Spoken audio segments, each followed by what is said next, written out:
for this lesson, we get to talk about the W in the Wiser Parenting Framework. And this stands for warmth. So warmth in our relationship with our kids, a warm feeling of love and connection in our home. Now, why would we talk about warmth first if we are wanting to improve behavior?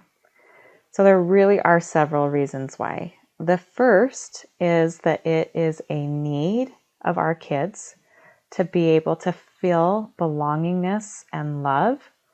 And if that need isn't being met at home, that can actually make their behavior worse. And so we want to address this part so that we know that none of the negative behavior is coming from there being a lack of warmth, belongingness, and love at home. Now, when I say need, I mean it's a need. It's not a want. Maslow was a researcher to see what it took for people to be able to really function and be healthy and happy and contributing members of society. And first he saw that we all need food, water, warmth, and rest. That we can't survive without that. And that if we are living in a situation where we don't have those things, that we aren't really thinking about how to behave well. We're really just thinking, how do I get some food, or how do I get some water, or how do I get some rest? A person who is starving is maybe going to steal something and use that kind of behavior, which they normally wouldn't have done before, or what they normally wouldn't have done if those needs had been met. Next on this hierarchy is a safety, a sense of security, that they're not being threatened. So kids who are growing up in homes with parents who are explosive in anger or physically abusive, sexually, mentally, emotionally, or the parents are just absent, these kids can really struggle with behavior just because they're so afraid. And they aren't thinking about, how do I need to behave well so I can be a happy, healthy adult? They're really thinking, when is the next time I'm going to get hurt? So once those two things are really met, those safety needs and physiological needs, which we can see how basic those are, the next thing is a sense of belongingness and love. That people need intimate relationships, they need friends, and really they need to belong to a home where they feel loved there, where they feel a sense of belonging, where they are seen as a beautiful, wonderful human, not as somebody who's just a pain in the butt and has no redeeming qualities at all. Now, what's interesting is that it's not always exactly a hierarchy like this. We can have individuals who take their own life, even if they feel safe and their physiological needs are being met, and they just take their own life because there's not a sense of belongingness and love. And so we just want to emphasize how important it is for our kids to be able to feel that belongingness and love. And if they can't feel it from their own parent and in their own home, they're going to look for it outside of that. So it really is our honor and our responsibility as parents to be the ones who can see the good in our kids, to be able to point that out, to be able to believe in them and in their ability, to be able to create an environment where they feel loved. Now, I say all of that knowing from a lot of personal experience that creating a home where you feel love, warmth, and connection, it's not like this picture on the right. I have moments like this with my kids, but the picture on the left is what a lot of us are experiencing, that we've got our kids crossing our boundaries and being really frustrating and using behaviors that aren't great.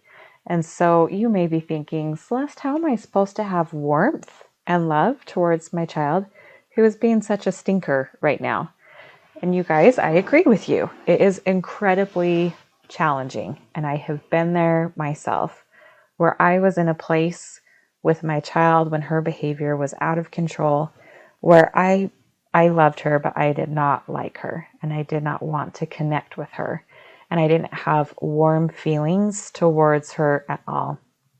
And when I first started working with Janet, of course, she taught me how to start addressing some of the behaviors so that her behavior was better and it was easier to feel good towards her.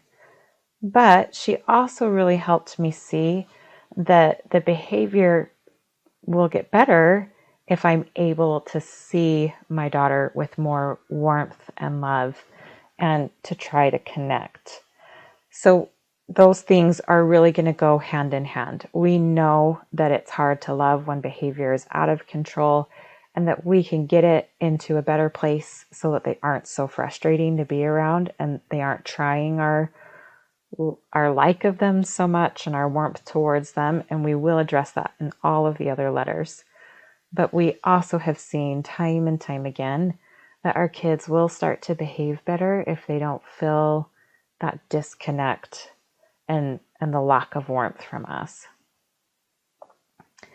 Now, I want to be honest about the experience of warmth and connection in our homes.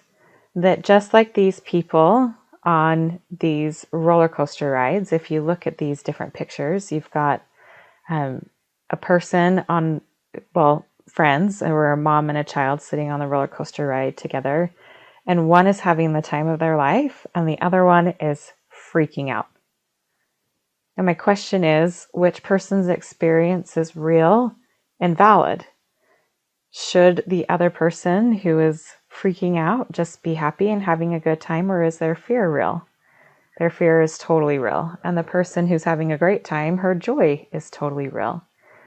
Now, with us and our attempts to have warmth and connection with our kids, we each will have different experiences with it, and our experiences are unique and they are valid. So as we teach you about warmth, we're going to talk about your experience with warmth and what challenges the feeling of warmth and connection with your kids, and what you can do to improve your feelings of warmth and connection towards your kids. And we're also going to talk about your child's experience and what will block them from feeling warmth from you and what will help them feel warmth from you. Each of your experiences are unique and each is valid, and that's totally okay, but we need to look at it from both people in the relationship so that you can really understand.